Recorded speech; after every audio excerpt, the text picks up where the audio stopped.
It's a Mailbag Monday. We've got tons of questions, including Cade Cavalli's debut, what's more important, talent evaluation or player development, the highest upside top 10 outfielder, and what the impact to the minor leagues will be if the Angels sell. Let's talk about it.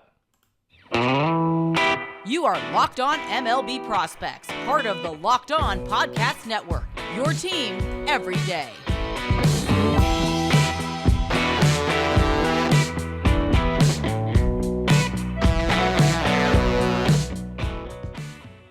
Yes, welcome on in to Locked On MLB Prospects, your home for all things minor league baseball. I'm your host, Lindsey Crosby, baseball writer for Sports Illustrated. Thank you for making this your first listen every single day. And quick reminder, Mailbag Monday is entirely listener-driven. If you have questions for the show, I'm on Twitter at Crosby Baseball. The show's on Twitter at Locked On Farm. You can email us, lockedonmlbprospects@gmail.com, or leave your comments on YouTube and specify it's for a Mailbag Monday. Mike on YouTube, one of many people, but that asked about Cade Cavalli and his debut on Friday. So, got called up, made his debut against the Cincinnati Reds. You'll remember we talked about Cade Cavalli on the Monday Mailbag because people asked if he had the potential to be an ace, and I said, hey guys, I think he's a number 2, simply because it's so rare to actually have aces, and I have a question about this in a minute.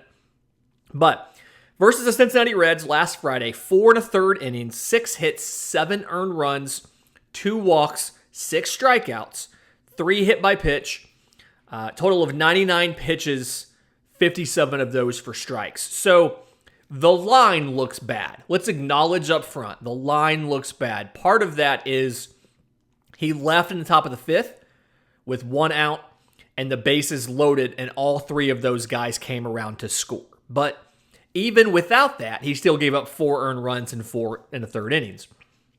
So there was things to like, there was things to not like. He struggled with the grip, which kind of happens. I mean, it was a hot, humid night, but still, baseball's played in the summer. He has to get over that. 3 hit by pitches. I think all of those were on breaking pitches, but when he threw them over the plate, they looked really good. Manager Dave Martinez said the same thing after the game. And Cade Cavalli himself wasn't very happy. He said that he had to execute better and just didn't necessarily do that. But his pitch mix I thought was really interesting. 40% fastballs, 36% curveballs, 13% changeups. Slider and sinker together added up to 10%. And fastball sat somewhere between 95 and 97. Curve was about 85, changeup was about 87. I think that he needed to throw the changeup more than he did. Part of that may just be getting behind guys, not having a good count where you feel good at doing it. But 13 swinging strikes, 6 with the curve, 5 with the four-seamer, 2 on the changeup, and then 10 called strikes where, just looking. 5 with the fastball, 3 with the changeup, and 2 with the curve. So guys are more likely to offer at the curve, but they'll miss it. Whether or not they'll miss it no matter what. Whether it's the fastball, it had 5 of each. Whether they watch it or they swing at it, they'll miss it either way. But the changeup, 3 called strikes, 2 swinging strikes. He only threw 13% changeups. So want to see him throw that a little bit more. And then obviously just has to work on the grip, work on being a little more comfortable. It's hard to judge a prospect making his first start in the big leagues. So much energy, so much excitement, the nerves. I mean, no matter what they say, the nerves are always there. But they're going to get him through his bullpen, get him ready for the next start. It'll be on September 1st against Oakland at home. So I feel good about having a little bit of another, kind of easing him into it with another below 500 team before he has to face anybody tough. So all in all, some struggles, but you can kind of see where the path lies. A little better command of the breaking pitches, mix in a little more change-ups, and I think you're looking at a much better second outing. On the note of number 1s and number 2s and all that, Greenlight on YouTube asked, if there's only like 15 or so number ones in the big leagues, who are some examples of number two pitchers? So, good question. To me, a number one pitcher, like I said, 15 or so, is the guy that if you make the playoffs, you know this guy is starting game one. And you're excited about it, and you feel like you're going to win, or you have a chance to win no matter who it is you're playing. If it's a win or go home game, this is the guy that you want to have the ball. So when I think about that right now, the list is pretty small. I mean, like, for example, Jacob deGrom, Max Scherzer, Sandy Alcantara just went a complete game against the Dodgers the other day. Like, he's a guy that I want to pitch game one. Verlander, I want Verlander to pitch game one. Corbin Burns, a healthy Walker Buehler it is an option to be a number one. I think Max Fried is a number one. Just as a Braves fan, a lot of baseball folks have him as a number two. They said the stuff of a number three, the mentality of a number one averages out to a number two. So for a guy like a number two, you're either looking at somebody who has really good stuff, but there's always something holding them back, or guys that haven't really proved it yet. So like guys who haven't completely proved it yet track record wise. Tony Gonzalon. Great year this year. Candidate for the Cy Young this year. Isn't an ace yet. And I say that, look at Lucas Giolito. We thought Giolito would be an ace, and he has fallen to earth this year. Shane McClanahan, I think, is right on the verge of a number two, number one. He's somebody where you have a longer track record, but still, like, it's, let's see it for another season before we're like, yeah, this guy's an ace. Aaron Nola, to me, is a great example of a number two. Yu Darvish, I think, is a number two. Brandon Woodruff is a number two. Charlie Morton is a number two. Guys that are good, but they can get blown up from time to time, and you're not completely stunned when it happens. Like if Jacob deGrom gives up a 5 spot, it's probably the leading thing on SportsCenter. So that's an example of number ones versus number twos. In just a minute, I want to get to a couple questions about farm system development and scouting versus player development. But first, today's episode is brought to you by our friends with the National Highway Transportation Safety Administration.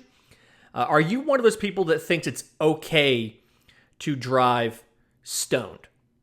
What's the worst that can happen? I mean, you end up driving below the speed limit, right? Like, that's usually what happens. It's not a big deal, right?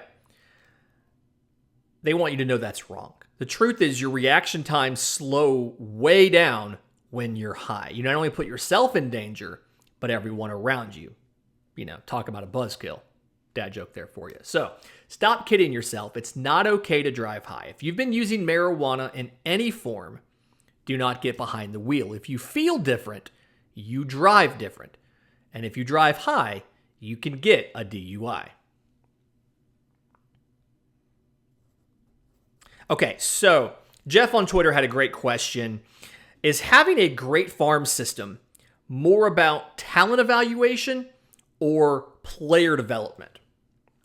So I had a chance to talk recently to a former director of pitching for a minor league organization, kind of off the record. And my takeaway after talking to him, and granted biased, but after talking to him, is that player development's more important. Let me walk through that.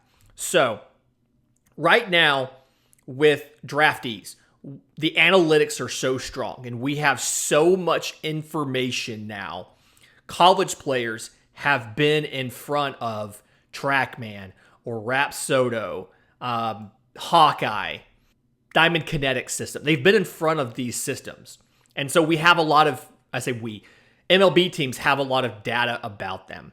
And there is a strong correlation between what that data reveals and the talent level of the player. Those quantifiable numbers strongly correlate to the actual talent level of the player.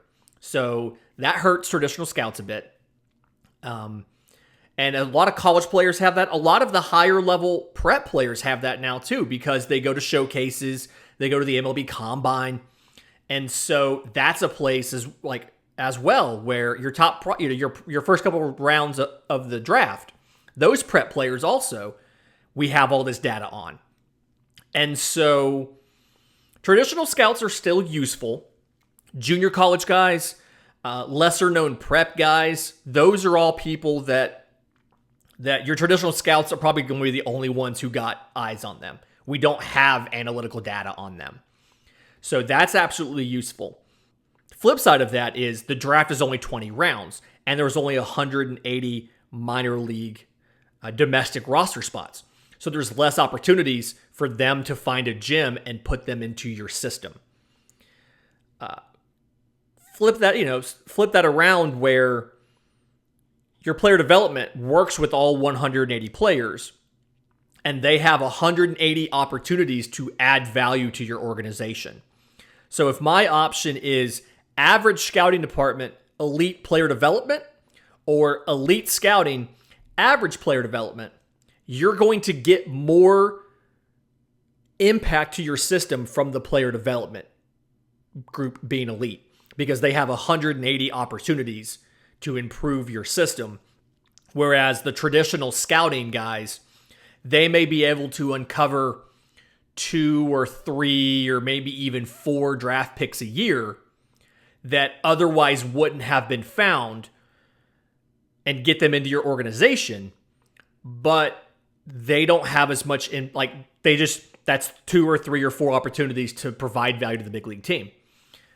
It's not like when you weight it, it's not the same. So I would take player development over scouting. The best systems obviously have a combined approach for both. The scouts know what the player development group wants and are good at finding the guys that have the talents that they can work with. The player development is good at being able to articulate, this is what we are looking for, and to self-scout and understand this is what we have had success doing. Go find the players that have these attributes, and we can make them better. So the best way to get a great farm system is to have those in tandem. But if I had to pick one, I'm going player development. So Jim on Twitter had a question. At what point would you say it's no longer likely that a player will pan out?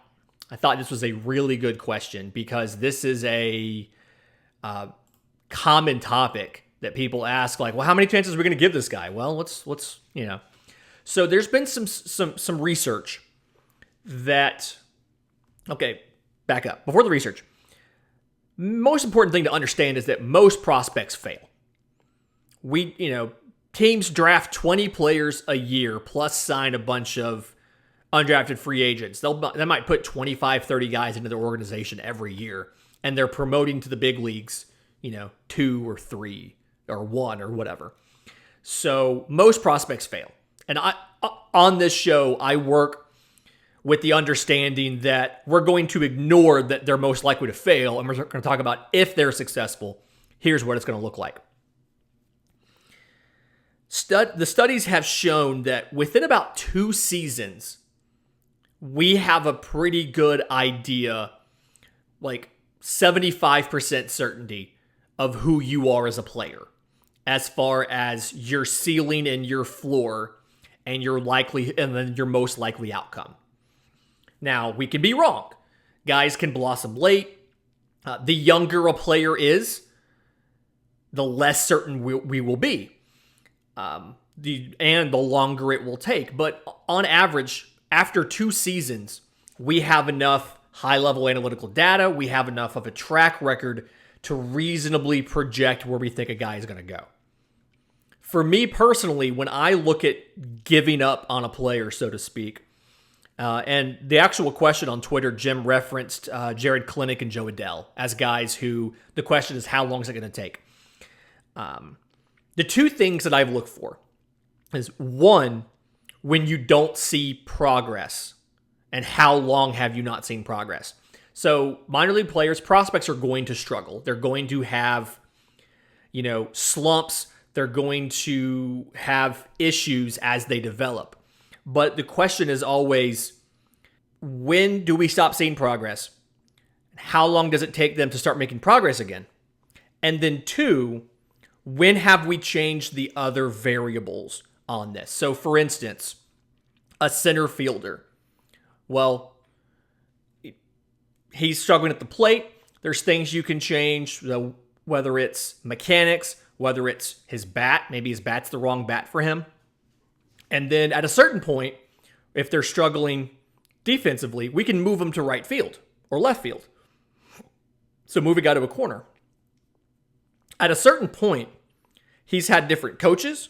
He's had different equipment. He's had different offensive strategies.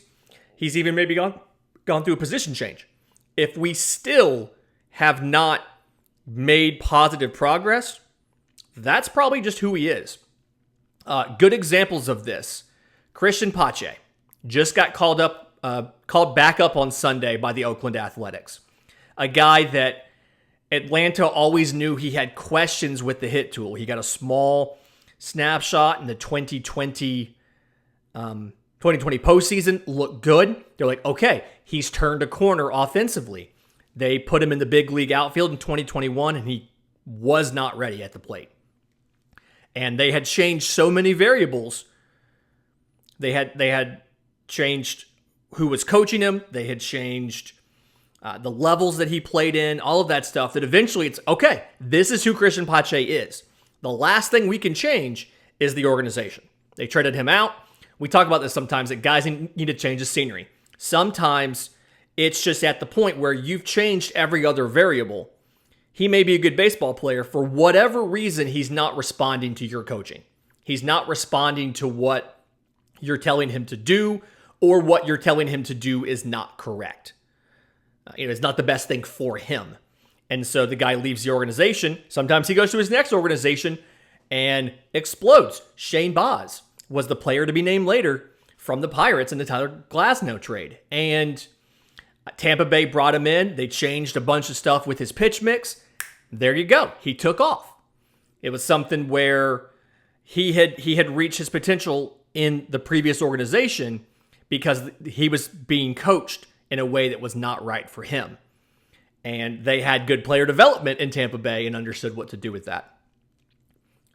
Similar question, Anthony on Twitter asked about, can you explain reliever risk? And this is kind of ties into the, at what point do you no longer think a player will pan out? When we talk about reliever risk, we mean there's something inherent about this player that makes us wonder whether or not he'll be able to be a starter at the big league level. Reliever risk is a couple things. So one, if one of their tools is not good enough to start, so like a guy struggles with command a bit, or if somebody has a delivery that is suboptimal and leads them to have poor control, or a guy has a third pitch that isn't very good and we think he might just be a two-pitch guy. It's things that for some reason mean they would not be a starter. So guys that get injured a lot because they have violent mechanics. That's something where you probably want him throwing in shorter stints. He'd be a reliever because of injury risk. Like I said, somebody who doesn't have a third pitch. He has a fastball and a slider, but he can't get the change or the curveball to be decent. He's got reliever risk because you can't really survive off of two pitches as a starter unless they are elite pitches.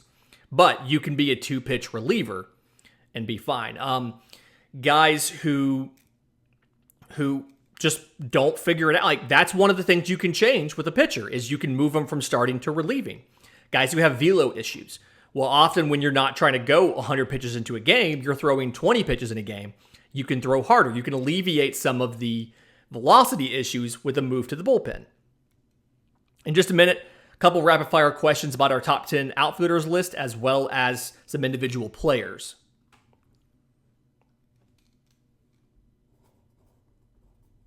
Okay, so DSC on YouTube says, of the top 10 outfielders that you did last week, who has the highest upside of any of them? And he guessed that it was James Wood.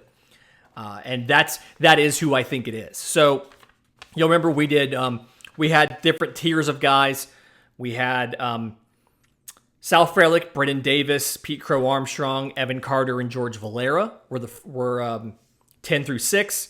Tier 2 was James Wood and Robert Hassell of the Nationals and Zach Veen of the Rockies. And Tier 1 was Corbin Carroll of the Diamondbacks and Jackson Chourio of the Brewers. We did a Brewer show last week. James Wood, to me, is the guy with the highest potential there. If you remember, 6'7", 240. At the time that we did the show, he had 68 games and was hitting .322, .431, .556 with 12 home runs and 20 stolen bases at an 80% success rate on that. And it's something great, like fantastic blend of power and athleticism.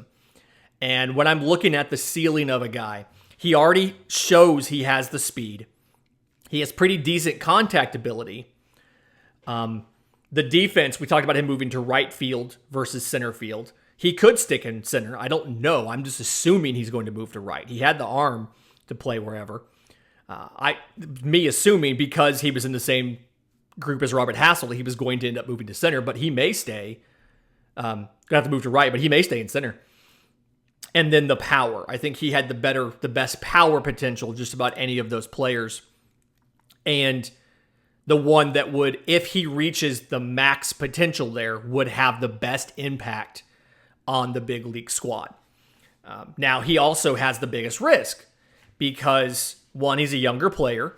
And then two, your power is only as good as your contact tool.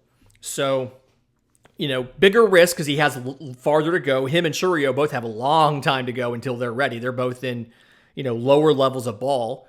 Chourio just hit high A at age, 18, 19? So longer time periods to go, but I do think Wood and Chourio probably have the highest ceilings if they hit their full max potential. Jackson on YouTube had a couple questions about individual players. So first one was he wanted to ask about Hudson Haskin. It's an outfielder for the Orioles, 6'2", 200. He was a 2020 second rounder out of Tulane. So I think he's got a high floor. He's a good defensive center fielder. Nice speed, good long strides and everything to it. Good contact ability. Had been great at steals until this year. 22 of 27 last year.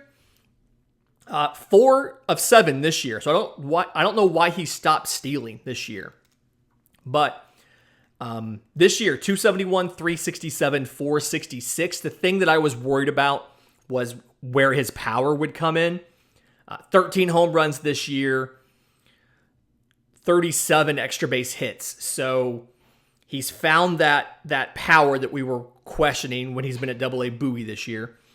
And I think, again, high floor because he has good defense and good contact ability. It feels like he's done two things. One, he's worked on his launch angle. His swing was very flat, very line drive-ish, and he's brought it up a bit into more of a lofted swing where he can, put a ball out.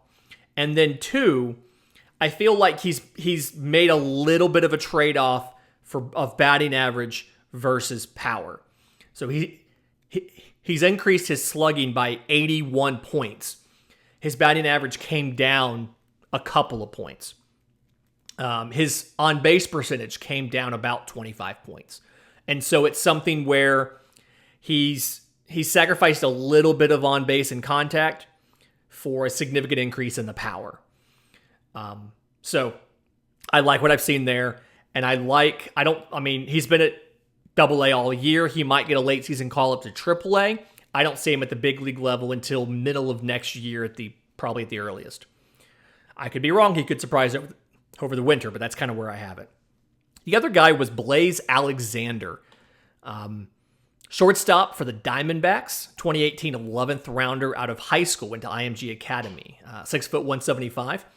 And the thing here is he's gotten a lot more consistent. So cannon for an arm, right? He's always had some accuracy issues, and it comes from the mechanics. And then at the plate, he'd been pretty streaky.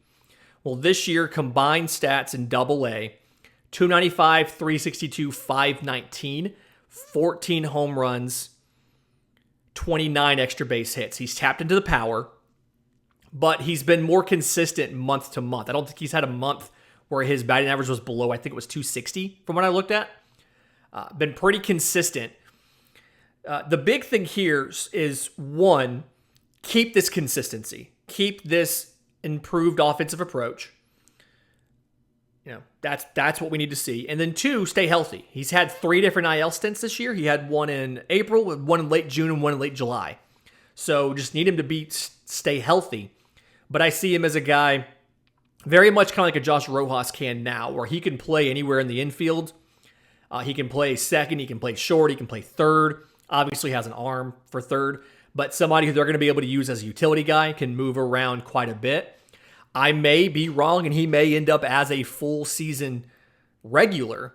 But now I kind of have him as like I said, as that utility guy. He can make all the routine plays. He can make some of the highlight reel plays, and can hopefully play all over the diamond for you, for the Diamondbacks. And then the last question was from Tyler via email. The paraphrase here was, if the Angels were to sell, Art Moreno said last week they were considering that, what impact would it have on the minor leagues? So, one, the Angels don't own any of their own minor league teams. 2 of them are owned by individuals. 2 of them are owned by organizations. Actually, one of them is owned by George Brett, like Baseball Hall of Famer George Brett. He owns the Tri-City Dust Devils, which is the high A team. So he owns them by himself. And then him and his brother own the Rancho Cucamonga Quakes, which is single A for the Dodgers, are part of ownership groups that own a hockey team and another minor league baseball team. So like heavily involved, but they don't own any of their affiliates. So in the short term, not much is going to change. In the long term, if you're paying $2 billion plus for a franchise, for an MLB franchise, and you're not getting the stadium, you're not getting the minor league affiliates, you're literally just getting the big league team, I would expect a lot of investment to come in towards player development, towards scouting, places where Art Moreno didn't necessarily put the money.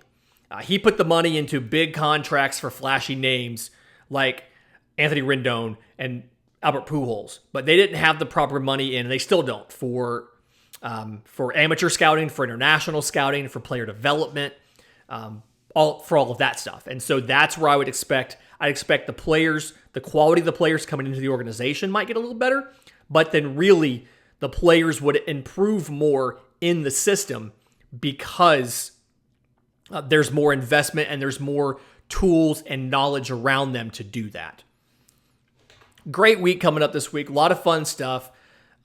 So if you're not already subscribed, click the subscribe button below if you're on YouTube. And if you found this podcast, someone sent it to you, 1, thank them. 2, do us a favor, subscribe to the show, leave a review on iTunes. Always love those. And until we talk next, this has been Locked on MLB Prospects.